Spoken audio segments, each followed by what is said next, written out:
Oh, it's beautiful. It's just what I was looking for. You know, you're very good at this, and I thank you very much. Thank you.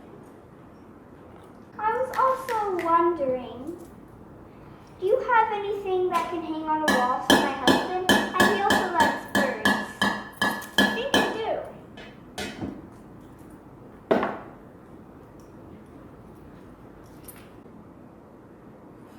Oh yes, that's just what I'm looking for.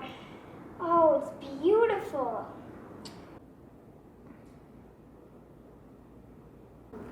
Yes, that's very nice. Let me get my money.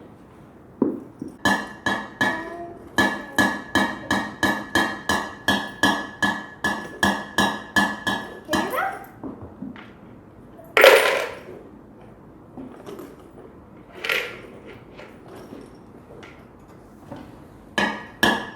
Thank you. Bye. Bye. Welcome back, everyone, to another edition of the Hawks Talk. I'm Jamie. I'm Sabina. I'm Owl. Today, the Hawks Talk, Coppersmith Barbet. Now, barbets are likely my favorite family of birds worldwide, and today we're going to highlight the most common barbet in Thailand, the Coppersmith Barbet.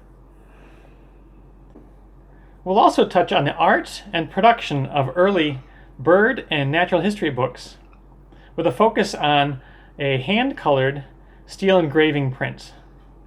So kids, what are some general characteristics of barbets?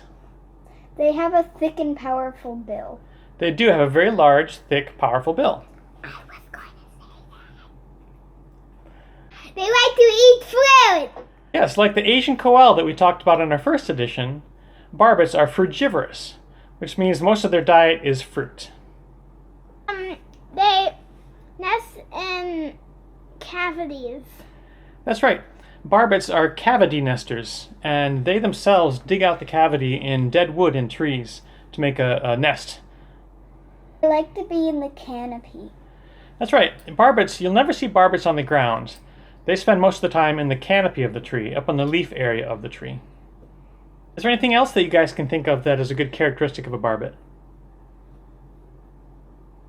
They're mostly green. Yeah, the Asian barbets, most of them are green, and with a touch of other colors mixed in. Like red, yellow, blue, and black. They have bristles near their bill. Yeah, it's a very distinct characteristic of barbets. They have what look like bristles coming out from the base of the bill outward. And one other characteristic of barbets is that there's no sexual dimorphism, which means that the males and the females look alike for the most part. There are over 80 barbet species worldwide, with 17 found here in Thailand.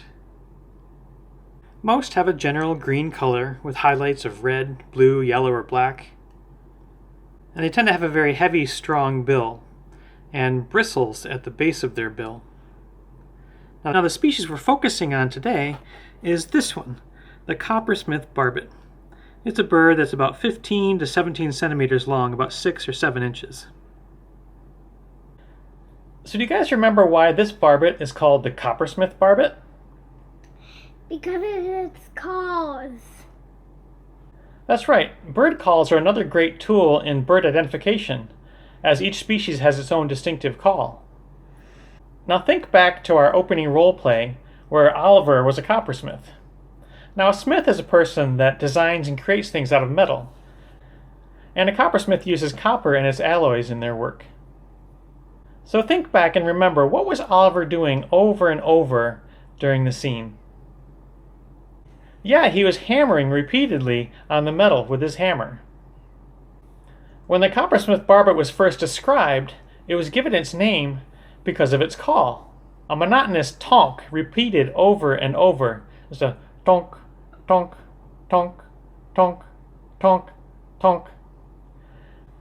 And it was this call that reminded the person describing the species of someone hammering copper. Hence the name Coppersmith Barbet. And if you're ever lucky enough to see it calling, it actually doesn't open its bill when it calls. It has a couple patches on the sides of its neck that go in and out with air, and it does a little head bobbing too, so it's like tonk, tonk, tonk, tonk, tonk. and that talking can go on for minutes straight. So here is a depiction of our Coppersmith Barbet, and we're showing this to add a touch of art and history to our Barbet story. Now this plate, this single sheet that has pictures on it, it's called a plate. This plate was taken from a book published in Paris in 1839 using the steel engraving method. So we take a sheet of steel and etch into it the mirror image of that picture. Ink was applied to the steel plate, and the sheet of paper was pressed against it to make the print. So the picture pages or plates in these books could be made quickly, in great number, and with fine detail. However, they did not have the technology to print colors on these pages. So even though steel engraving allowed for rapid, detailed work, only the black outlines could be printed. Every picture on every plate, every color on every picture, had to be hand-colored by an artist. So this plate, these pictures, were hand-painted 180 years ago. So imagine what it must have been like for the artists in these print shops.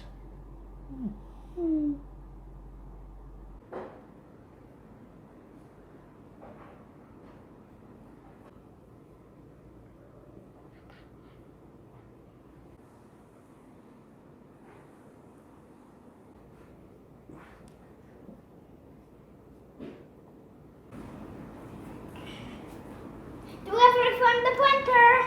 More books, really? I already have that many to color. No, don't just leave me.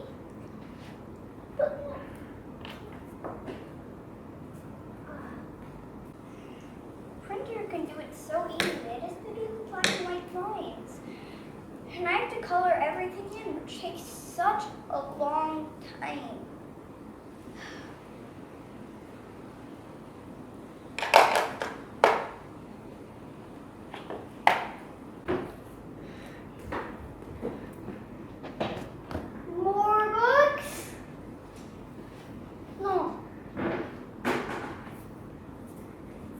Find time for this.